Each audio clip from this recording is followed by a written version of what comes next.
I'll tell you, I'm proud of our guys. The way they came out and battled today, I think we keep finding different ways to win some football games. A lot of different things going on. And, you look at today's game, and I think we did a lot of things that we got to improve on, that you got to do better. Whether it's, is not taking advantage of field position when we had it in the first half, is mistakes, where all of a sudden, as soon as we get some momentum, we're jumping off sides or snapping balls over heads or missing blocks and protection. Defensively, I thought you played great all night, and then, you give up this drive. They just run the ball down our throat. But you know what? We're in there. We're battling. We have the lead. We get punched right in the face, and we don't flinch, and that's something that's huge for this team. When that happens, that's a lot of credit to Nick Savage, what he's done for the team, how they believe in each other, how they fight, how they're going to continue to work to be good. There was nobody flinched on that sideline in anything that went on, and kept doing what we needed to do to make plays to go win the game, and huge win for us. Huge win for us moving forward. We got. We get to go back on the road again this week. And if I'm not mistaken, I don't think we leave the state of Florida again the rest of the year. So this is a big game for us this week. We got to improve on the things that we didn't do well today. But I'm certainly pleased with how we battled, how we fought for 4 quarters to find a way to go beat one of the top 5 teams in the country. Also, though, most importantly, I want to thank the Gator Nation and all the fans, our student body, for the atmosphere. I came back to Florida, and there's a Florida that I know, and there's a Florida that I love, and I know players love, and all the former players that are right now celebrating with our guys in that locker room. There's a certain Gator standard that they expect the team to live up to, but they also expect the Gator Nation to live up to, and it was that way tonight. The Swamp was an intimidating place to come play, gave us an unbelievable home field advantage, and now our challenge as a team is to fix what we didn't do well and get better. And the challenge of the Gator Nation is to keep that going and make sure that we create that environment for the rest of the home games this season. And how exhausting was that, not only to be on the sideline, but obviously for those players that the defense kept getting put out there over and over and over again, having to hold up? It was a defensive battle, but I think in the end, one of the things that the defense, by holding up, and us keep battling, we never got to lose focus. When we outrushed them. I'm going to bet that was going to be a key factor in the game, is, running the ball. And there's a lot of times we didn't control the line of scrimmage. But to come in and rush for over 200 yards against LSU is a pretty good day running the ball. So, we toughed it out enough, and we played as a team. I think when we had field position, we didn't take advantage of it enough on points.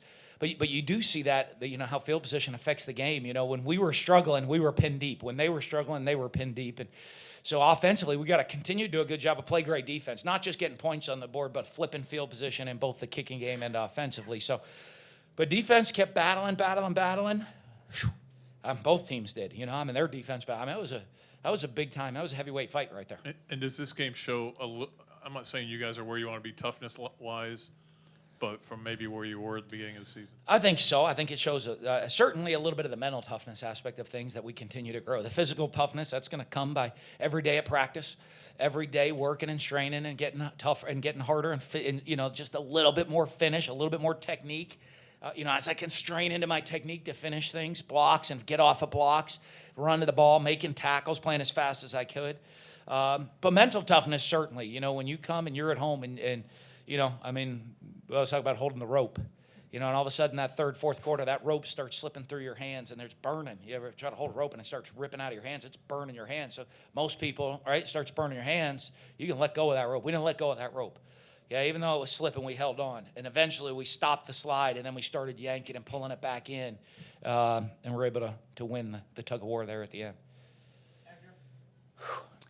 Yeah, it kind of turned into a track meet there at the end. And what about that the drive. I mean, was that the best drive that this team's put together this year? I mean, the versatility you showed Felipe, catching a pass, running, throwing. It did. I think, as you go through the game and we're able to battle with them and stay in that, and there were some things that we thought might be there. And, it's like a lot of the times you call a throwback pass. It's not really, the play itself. It's when you call it and the execution, and we're able to execute that at a high level. And we made some explosive plays on that drive, made some great catches. We had some one-on-one. You get to the one-on-one opportunities. We've made some. If we don't make some of those one-on-one opportunities down the field, taking shots down the field, different outcome to the game. And they hit some too. But in the fourth quarter, I think that's where we started hitting some shots down the field, and we defended them, and they didn't. How much do you think just the presence of these legends? I mean, you had Tebow and Werfel speak to the team. How much that just inspired kind of the energy of everything today? Well, I think it helps because I think, these guys look, and when I talk about the Gator standard, those are guys that set that standard, and when they see how important it is, what it means to be a Florida Gator. And once you're a Gator for life. And what it means to those old guys as they come, I feel bad, I'll get mad at me calling them old guys. Take case of the old guys. But you see that, all the former players that come back and what being a Gator means to them and the pride they have in this program, and the pride. And I'm going to tell you, I think what I hope our guys are understanding, it's not the pride of just winning and losing. I know that's really important to them.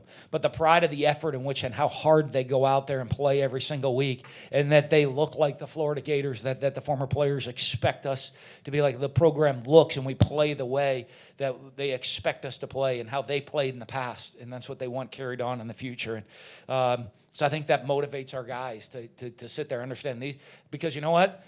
10 years from now, our guys are going to be there. Our guys are going to come back, and they're going to say, hey, there's a standard we expect you guys to play. And you know what? And help it out. Our guys are young guys. You're talking about 18, 19, 20, 21-year-old guys. And to see these older guys come back and talk about the importance of effort and mental toughness and focus and doing things the right way and what it is to be a Gator is huge. And you talk about the trick plays and the right time being the right time to call them in those instances. Why was that the right time to call that play for Cruel? We were going to call it, I think, earlier in the game. We didn't. And so, I think, one of those times, you're looking at advantage. You're looking at what cover, are they going to be in the right look? We wanted to make sure they were going to be in man coverage. They were in man coverage on that play. Trying to get the situation, to get the defensive look that you want to run that play. And, and we were able to do it on that snap and get them into the look we wanted to be in. That little freeze option pitch play, what kind of goes into that, and why was it so effective? You look at some of the things they were doing with, overshifting the backers and moving people and really overshifting plays. I think we had a lot of success on them last year, and it's like, oh, how'd you do it? Well, you figure they're going to make some adjustments. They're not just going to line up the same way. So they were really overshifting backers to take away certain things and take away a lot of some of our field runs. And so as they overshifted the backers to the field, they didn't have support to the boundary. How good was it to get the rocker step in there? I'm sure you've had it in for months, but as an ode to Tebow maybe. Yeah, it wasn't really ode to Tebow. It's ode to score touchdowns. But, no, you get down in there, and as you get down in there and you look, and when you get down in there, you got to defend the quarterback, because we're willing to run the quarterback. And Felipe's a willing runner, so all of a sudden that adds an extra person. And, all of a sudden eyes get caught to him. People, lose man coverage, and we get somebody wide open in the end zone.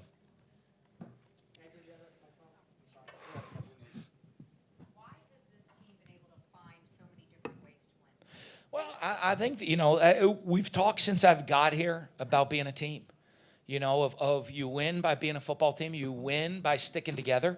We do that all through the offseason, our off-season conditioning and training program.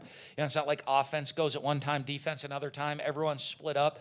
We compete at everything we do through the offseason, in every drill and everything, so the guys learn how to compete and learn to have to want to win. Learn that it's great to win, and honestly, it sucks to do the other thing. And I think what they're doing is really coming together as a team. whether it's offense, defense, or special teams, guys are looking and saying, okay, hey, you know, the offense is struggling, but they're going to come through when we need them to. You know, on offense, we weren't able to run out the clock at the end of the game, but we're going to be able to put our punt team on the field and flip field position and pin them all the way deep, and defense is going to go make the plays needed to finish it. All of those things, it becomes a certain confidence that builds in you that you know, I can look to my left and right, and I can trust that guy's going to do his job to help us win the game. Coach, with Tim Tebow in the house, it's hard not to want to, compare quarterbacks. Obviously, Felipe Franks is his own guy, his own story. But, how big was it for him on a night where Tim Tebow is in the house to come through in the clutch on that drive? Pretty good. I mean, hey, and not just Tim. Danny was here too. I didn't see Coach Spurrier dance in the locker room, but I'm sure he's around. So I mean, you got 3 guys that won Heisman trophies and have statues in front of the stadium that played your position. So there's always pressure at the quarterback position. You know what? It's a great for me, not just Felipe. It's great to win the game on a night when you look at Tim Tebow and you look at what he does, what he represents, who he is. I couldn't be happier. I don't know if there's anybody else that you could even name that you'd want to have played for the Florida Gators and represent this program. And it's awesome. I'm happy for him and his family that on a night where he gets put in the Ring of Honor here, and which well deserved. Obviously, one of the greatest college football players, and there's an argument you probably could make that he's the greatest college football player in the history of the game. That he was here and we were able to find a way to win the game. I didn't want to let him down that way. So it was a great honor having him here. Obviously, I know it's how big and important that is to him and what being a Florida Gator means to him. And for us to get the win and make this a night, I know it's a night he'll never forget and the whole family will never forget. But I know winning that game just was kind of like a little cherry on top to make sure it was all smiles.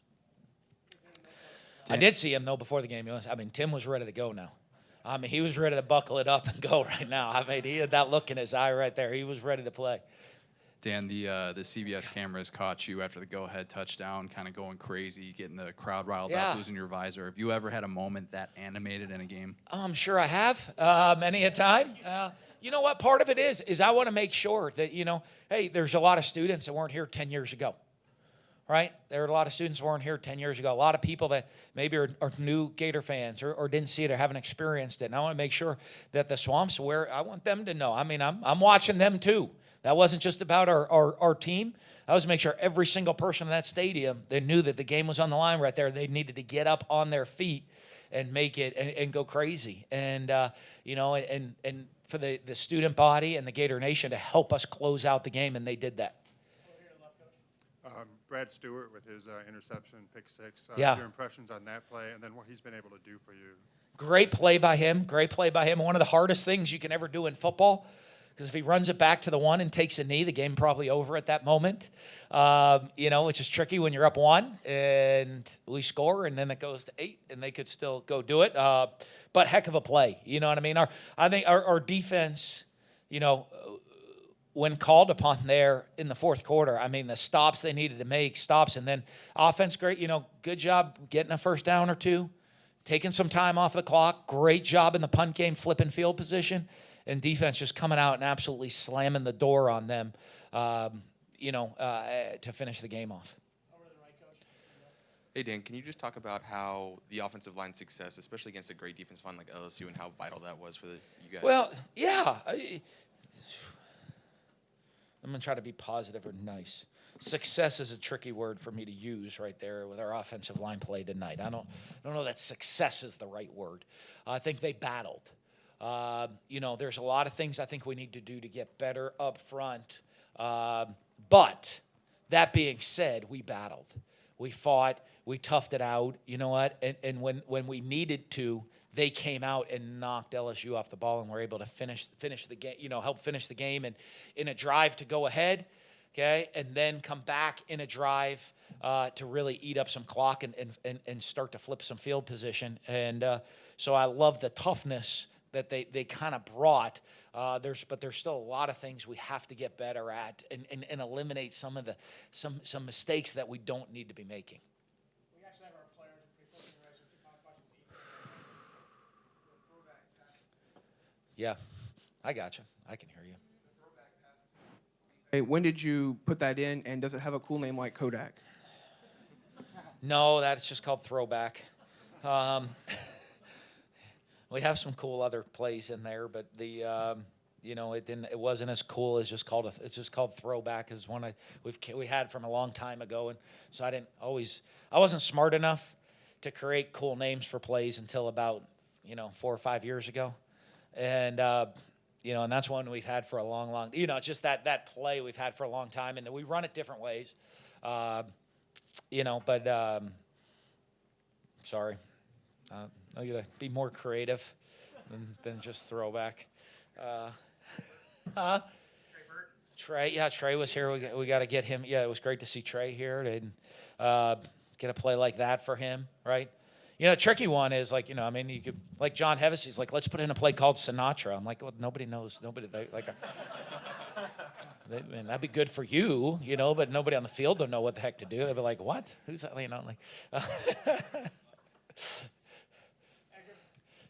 LaMichael Pirine, just how big is his emergence the last couple of weeks, especially been for this offense going forward? Well, I think huge. You look at both those guys, and again, Pirine 17 for 85 with 2 touchdowns, and Scarlett 14 for 65. Those 2 guys, and they feed off each other, and it allows you to keep fresh and physical going forward, and so. Those are 2 guys we depend on a lot. 2 guys that we know are the running back positions is one of the strengths of our team, and and those guys aren't afraid to put it on their shoulders and give the ball and go have the physical tough runs, the great. I think the thing that you're seeing emergence from is them being more and more comfortable within the offense too, and how the runs are hitting and seeing the seams and their patience and when to hit it, when to be patient, how plays are going to hit against different defenses. So I expect them to continue to get better as the season goes. You said resilience one time, but the defense, that first series got knocked on its heels pretty quickly. Yeah. How impressed were you with the adjustments, the way it bounced back? Forgetting the last. Well, it was good. They came out and did tempo, and they haven't been a tempo team really all year, and they were super fast tempo. But it's not like we don't practice against that, and we're not ready for that stuff. I just think, the mental toughness of our guys get lined up. We weren't always lined.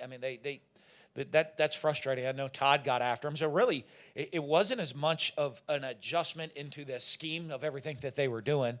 A little bit, Todd and our staff, they do an unbelievable job of that. It's just the mental toughness. Get the signal, get lined up, put your hand in the dirt. And when they lined up, that way, we were winning. And so just get ourselves ready. Get there before them. Have the mental toughness. Line up before they do. I don't care how fast they want to go. That hand in the ground, get ready to go. And when you do, come off the ball and knock them back. And when we did that, we were successful. Good. Thank you. On us? Did you really do that? Kick the ball in the end zone stands? It was a Brandon Spikes. Yeah. It was Voshan kicking the ball into the stands. Yeah. He's paying homage to the 2008 team right there. Huh? Yeah, I don't know. It was... Speaking of that, Voshan's available for your questions right over there.